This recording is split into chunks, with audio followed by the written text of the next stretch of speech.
નમસ્કાર દેવીઓ સજ્જનો, શાસ્ત્રોની વાતો આ ચેનલમાં તમારું હાર્દિક સ્વાગત કરું છું.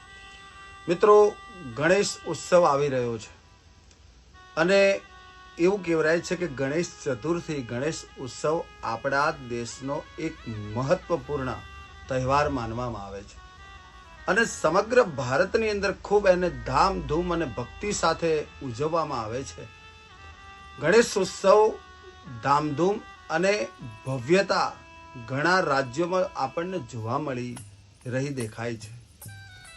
આ તહેવાર ભગવાન ગણેશજીની જન્મ જયંતિ તરીકે પણ ઉજવવામાં આવે છે અને વિઘ્નોને દૂર કરનારા અને બુદ્ધિદાતા દેવ તરીકે એમને પૂજવામાં આવે છે. ગણેશ ચતુર્થી નો ઉત્સવ 10 દિવસ સુધી ચાલે છે અને ગણેશ ચતુર્થીથી 10 દિવસ સુધી ગણેશ ઉત્સવ મનાવવામાં આવે છે મિત્રો. અને 10મા દિવસે એટલે કે અનંત ચતુર્દશીના દિવસે ગણેશ ઉત્સવની સમાપન વિધિ થતી હોય છે.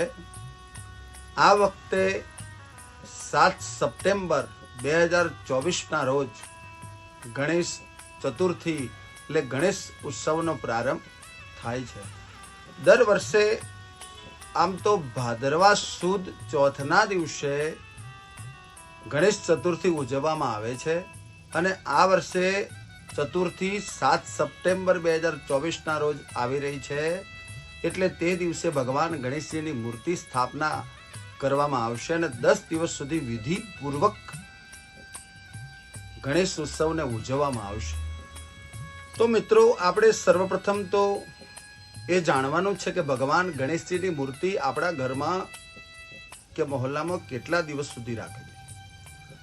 10 દિવસ સુધી ગણેશ ઉત્સવ ઉજવવાની પરંપરા તો છે અને અનંત ચતુર્દશીના દિવસે ભગવાન ગણેશજીની મૂર્તિનું વિસર્જન કરવામાં આવે છે. આમ તો એવું કહેવાય છે કે ગણેશ ઉત્સવમાં ભગવાન ગણપતિનું વિસર્જન નથી કરવામાં આવતું, પણ આપણા જે દૂર વિચારો છે એ વિચારોને વિસર્જન કરવાના ઉત્સવને ગણેશ ઉત્સવ માનવામાં આવે છે. અને અનંત ચતુર્દશીના દિવસે મૂર્તિનું વિસર્જન કરવાથી શુભ ફળ આપણને પ્રાપ્ત થાય છે. ગણેશ ચતુર્થીના અવસર પર મોટા ભાગના ભક્તો માટીમાં બનેલી ગણપતિની મૂર્તિ ઘરે લાવે છે, પરંતુ તમે જાણો છો કે કઈ વસ્તુઓથી બનેલી મૂર્તિ ખૂબ જ શુભ માનવામાં આવે છે? એવી મૂર્તિ લાવવી કે જેનાથી બનેલી વસ્તુઓ કામમાં આવતી અડચણોને દૂર કરે છે અને તેમજ ઘરમાં ધન ધાન્ય અને સંપત્તિમાં વધારો કરે છે. તમે તમારા ઘરમાં ગણેશ ઉત્સવ ઉજવવા જઈ રહ્યા છો તો ભગવાન ગણેશજીની મૂર્તિનું કદ તમારા ઘરના કદ પ્રમાણે હોવું જોઈએ. બહુ મોટી કે બહુ નાની ન હોય એવી મૂર્તિ ન લેવી. તમે તમારી પસંદગી મુજબ ભગવાન ગણેશજીની મૂર્તિ કોઈ પણ મુદ્રામાં લઈ શકો છો, જેમ કે વિઘ્નહર્તા, ઉમા મહેશ્વર વગેરે. આજે ગણેશજીની મૂર્તિ પસંદગી પ્રમાણે આપણને જોવા મળતી હોય છે અને તેને ઘરમાં લાવીને સ્થાપન કરવા દરમિયાન કઈ કઈ બાબતોને ખાસ ધ્યાનમાં રાખવા જેવી છે એ વિશે હું તમને આજે જણાવી રહ્યો છું કે કયા પ્રકારની પ્રતિમાનું શું ફળ મળે છે અને એની અસર પણ આપણા ઉપર શું થાય છે. જો તમે ગણેશ ચતુર્થીના અવસર પર ભગવાન ગણેશજીની ચાંદીની મૂર્તિ તમારા ઘરમાં તમે લાવો, બજારથી લાવી અને તમે જો સ્થાપના કરો છો તો તમને ખ્યાતિ અપાવશે. જો તમે ગણેશ ચતુર્થીના અવસર પર ભગવાન ગણેશજીની ચાંદીની મૂર્તિ તમારા ઘરમાં તમે લાવો છો અને સ્થાપના કરો છો તો તમને ખ્યાતિ અપાવશે. આંબા, પીપળા કે લીમડાના લાકડામાં કે સેવનના લાકડામાં કે સમીના લાકડામાંથી બનેલી મૂર્તિ લાવવાથી ઉર્જા અને સૌભાગ્યની પ્રાપ્તિ થાય છે. પિત્તળની મૂર્તિ ઘરમાં લાવવાથી જીવનમાં સુખ, સમૃદ્ધિ અને ખુશીઓ આવે છે. લાકડાની મૂર્તિ ઘરે લાવવાથી સારું સ્વાસ્થ્ય અને લાંબુ આયુષ્ય મળે છે. ક્રિસ્ટલ વગેરે ધાતુમાંથી બનેલી ગણેશજીની મૂર્તિ ઘરમાં લાવવાથી વાસ્તુ દોષ દૂર થાય છે અને શુભ અને સૌભાગ્યની પ્રાપ્તિ થાય છે. નવવિવાહિત યુગલો માટે ત્રાંબાના ગણેશની મૂર્તિ ખૂબ જ શુભ માનવામાં આવે છે. ગાયના છાણમાંથી બનેલી ભગવાન ગણેશજીની મૂર્તિ સૌભાગ્યનું પ્રતીક માનવામાં આવે છે. જો તમે ભગવાન ગણેશની મૂર્તિ રંગની વાત કરીએ તો ઘરમાં ભગવાન ગણેશજીની મૂર્તિ સિંદૂર રંગની મૂર્તિ લાવવી શ્રેષ્ઠ માનવામાં આવે છે. અને મિત્રો, માટીમાંથી બનેલી ગણેશજીની મૂર્તિ સર્વ પ્રકારે કલ્યાણકારી સિદ્ધ થાય છે. આ રંગની ગણપતિની મૂર્તિ લાવવાથી ઘરના લોકોમાં આત્મવિશ્વાસ વધે છે અને જીવનમાં ચાલી રહેલી તમામ સમસ્યાઓમાંથી આપણને મુક્તિ મળે છે. અને બીજી તરફ જો તમે ભગવાન ગણેશજીની સફેદ રંગની મૂર્તિ લાવો છો તો તેનાથી ઘરમાં ખુશીઓનું આગમન થાય છે. આ રંગ પવિત્રતાનું પ્રતીક છે અને આ રંગની મૂર્તિ લાવવાથી ઘરમાં શાંતિ અને સમૃદ્ધિ આવે છે. જો લાલ રંગની મૂર્તિ જો ગણેશજીની આપણે ઘરમાં લાવીએ તો અમંગળતામાંથી મુક્તિ આપીને મંગળતા તરફ આગળ વધારે છે. આ સિવાયના ગણેશજીની મૂર્તિ ગણેશ ચતુર્થી પહેલા ભગવાન ગણેશજીને જે મૂર્તિ લાવો તેની સૂંઢ ડાબી બાજુ વળેલી હોય આવી મૂર્તિ ઘરમાં લાવવાથી સમૃદ્ધિ અને સુખની પ્રાપ્તિ થાય છે. જ્યારે ભગવાન ગણેશજીની જે મૂર્તિ જમણી બાજુએ સૂંઢ વળેલી હોય તેને પણ ઘરે ન લાવવી જોઈએ. બાપાની આવી મૂર્તિની પૂજા કરવી મુશ્કેલ છે. આ મૂર્તિ ગણપતિની ઝડપથી પ્રસન્ન થતી નથી અને શીઘ્રતાદાયી ફળ પણ આપતી નથી. એટલે ખાસ ધ્યાન રાખવું કે ગણેશજીની મૂર્તિ છે ને એ ડાબી સૂંઢવાળી બને ત્યાં સુધી લાવવી. ભગવાન ગણેશજીની આવી મૂર્તિ જો તમે ડાબી સૂંઢવાળી લાવી અને ઘરમાં જો સ્થાપના કરો છો તો સર્વ પ્રકારે કલ્યાણકારી નીવડે છે. અને જો તમારા ઘરમાં ગણેશજી બિરાજમાન કરવાના હોય તો મૂર્તિ પસંદ કરતી વખતે આ બાબતમાં ખાસ ધ્યાન રાખવું કે બાપાની મૂર્તિ સાથે મૂષક અને મોદક ધરાવેલો હોવો જોઈએ. એ પણ ધ્યાનમાં રાખો કે મૂર્તિ એક હાથ આશીર્વાદની મુદ્રામાં હોવો જોઈએ. મૂર્તિને એક હાથ આશીર્વાદની મુદ્રામાં હોવો જોઈએ અને બીજા હાથમાં મોદક ધરાવતો હોવો જોઈએ. કહેવાય છે કે ભગવાન ગણેશજીની આવી મૂર્તિ ઘરમાં લાવવાથી શુભ માનવામાં આવે છે. જ્યારે પણ તમે કોઈ પણ મૂર્તિ પસંદ કરો ત્યારે ઘરમાં ભગવાન ગણેશજીની બેઠેલી મૂર્તિ હલાવવાનો પ્રયત્ન ન કરવો જોઈએ, જે તમારા ઘરમાં હંમેશા સુખ અને સમૃદ્ધિ આપે છે. એક વખત ભગવાન ગણેશજીની મૂર્તિને સ્થિર કર્યા પછી એને વારે ઘડીએ આમ તેમ એને આગળ પાછળ ફેરવવી ન જોઈએ. જો તમે નવી મૂર્તિ ઘરે લાવી રહ્યા છો તો બેઠેલી મુદ્રામાં અથવા લલિતાસની મુદ્રામાં હોવા જોઈએ. આ આસન તમને શાંતિ અને આરામ આપનાર સિદ્ધ થાય છે. ભગવાન ગણેશજીની મૂર્તિની સાચી દિશા ઘરના પશ્ચિમ, ઉત્તર અને પૂર્વ ખૂણામાં માનવામાં આવે છે. તમારે પૂર્વ દિશામાં ગણેશજીની મૂર્તિ સ્થાપના કરવી. જો પૂર્વમાં અનુકૂળ ન હોય તો પશ્ચિમ દિશામાં એમની સ્થાપના કરવી. પશ્ચિમ દિશા ન અનુકૂળ હોય તો ઉત્તર દિશામાં ભગવાન ગણેશજીની મૂર્તિની સ્થાપના કરવી જોઈએ. બાપાની મૂર્તિ એવી રીતે રાખો કે તેને મુખ ઉત્તર તરફ હોય.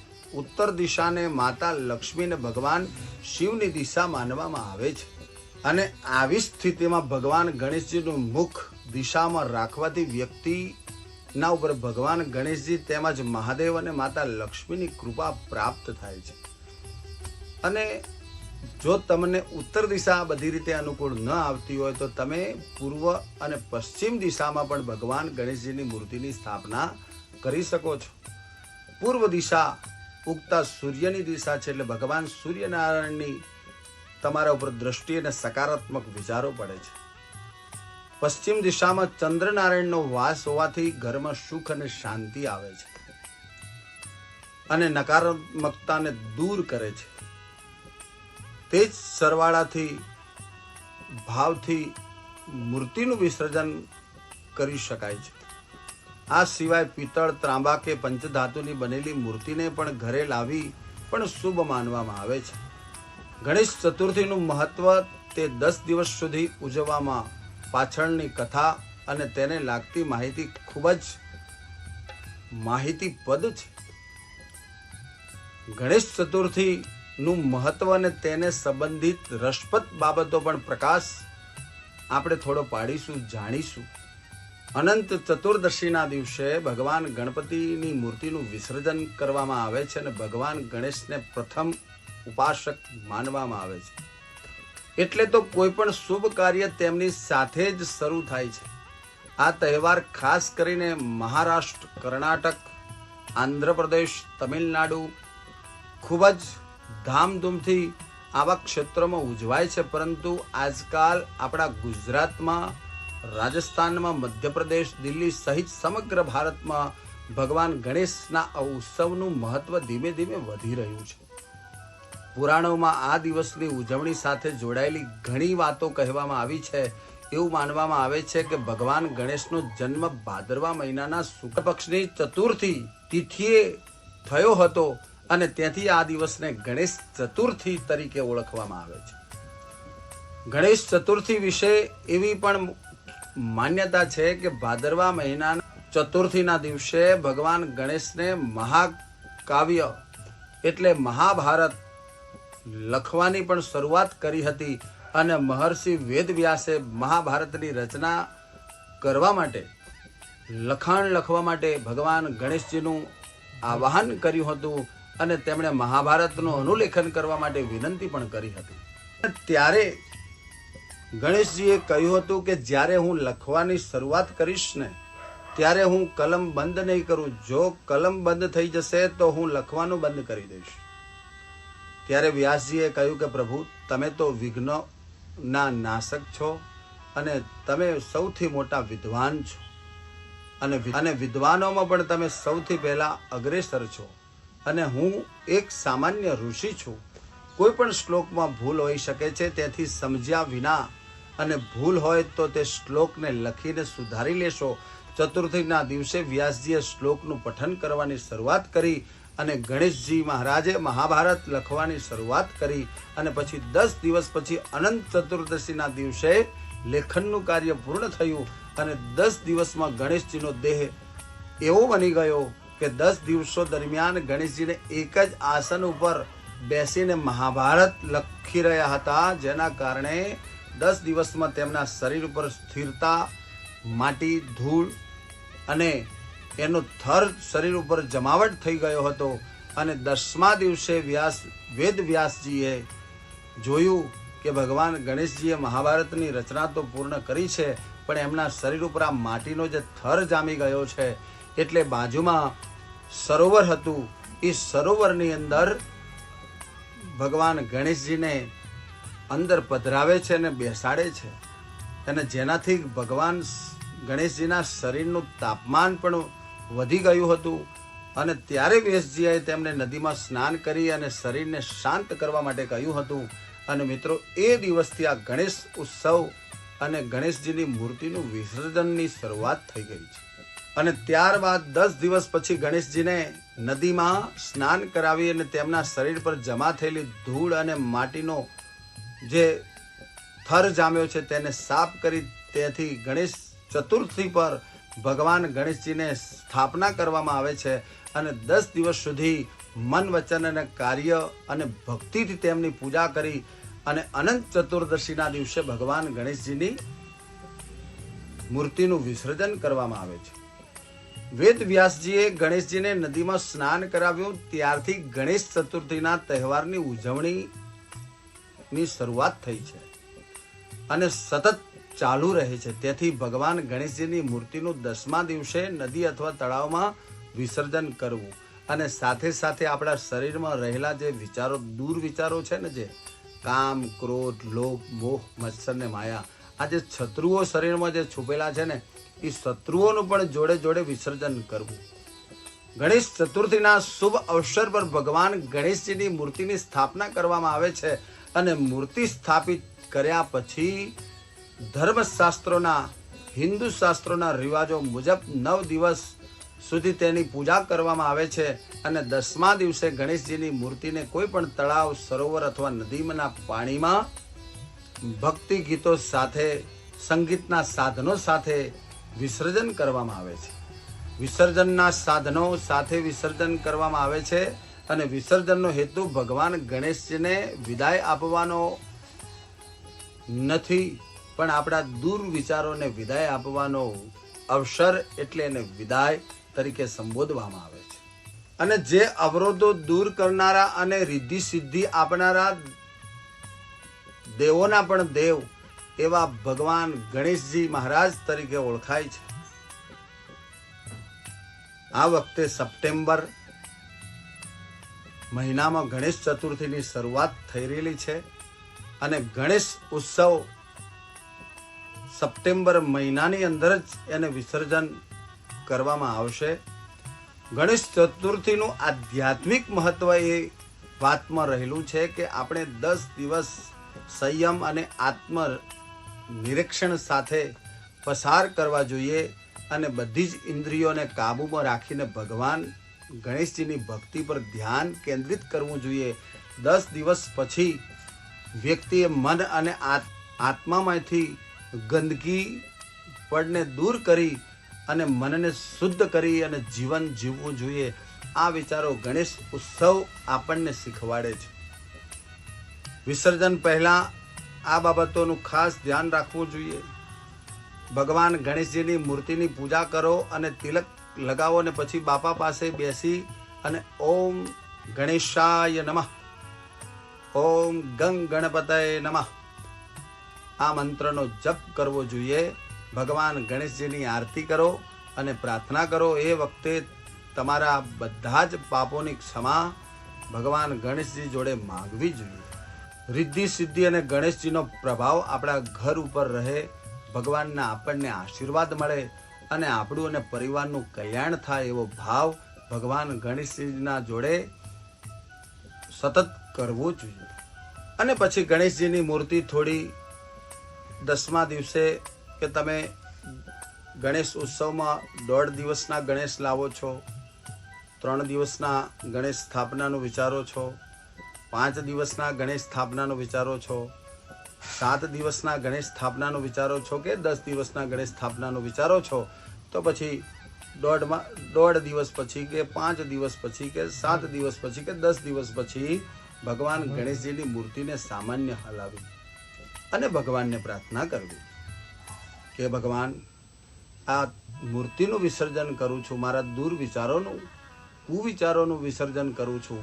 હું તમારું વિસર્જન કરતો નથી. તમે તો મારા ઘરમાં રિદ્ધિ સિદ્ધિ સહિત સદાય બેસજો અને મને અને મારા પરિવારને સદાય સુખી અને મારું કલ્યાણ કરજો. આવો ભાવ ભગવાનને કરવો જોઈએ. મિત્રો, આ મહત્વ છે ગણેશ ચતુર્થીનું, ગણેશ ઉત્સવનું. અને આ વિચારો મેં તમને આપ્યા છે. તમે પણ તમારા પરિવારજનોને, ઇષ્ટ મિત્ર બાંધવોને એને શેર કરો, જેનાથી એમને પણ ગણેશ ઉત્સવનું સાચું જ્ઞાન પ્રાપ્ત થાય. ભગવાન ગણેશજી મહારાજ સર્વની મનોકામના પૂર્ણ કરે. તમને પણ બધાને ગણેશ ચતુર્થીની ખૂબ શુભકામનાઓ પાઠવું છું. સદાય પ્રસન્ન રહો, ખુશ રહો અને ધામધૂમ અને ઉત્સાહથી આ ગણેશ ઉત્સવને મનાવો. પ્રેમથી બોલો બધાય જય ગણેશ.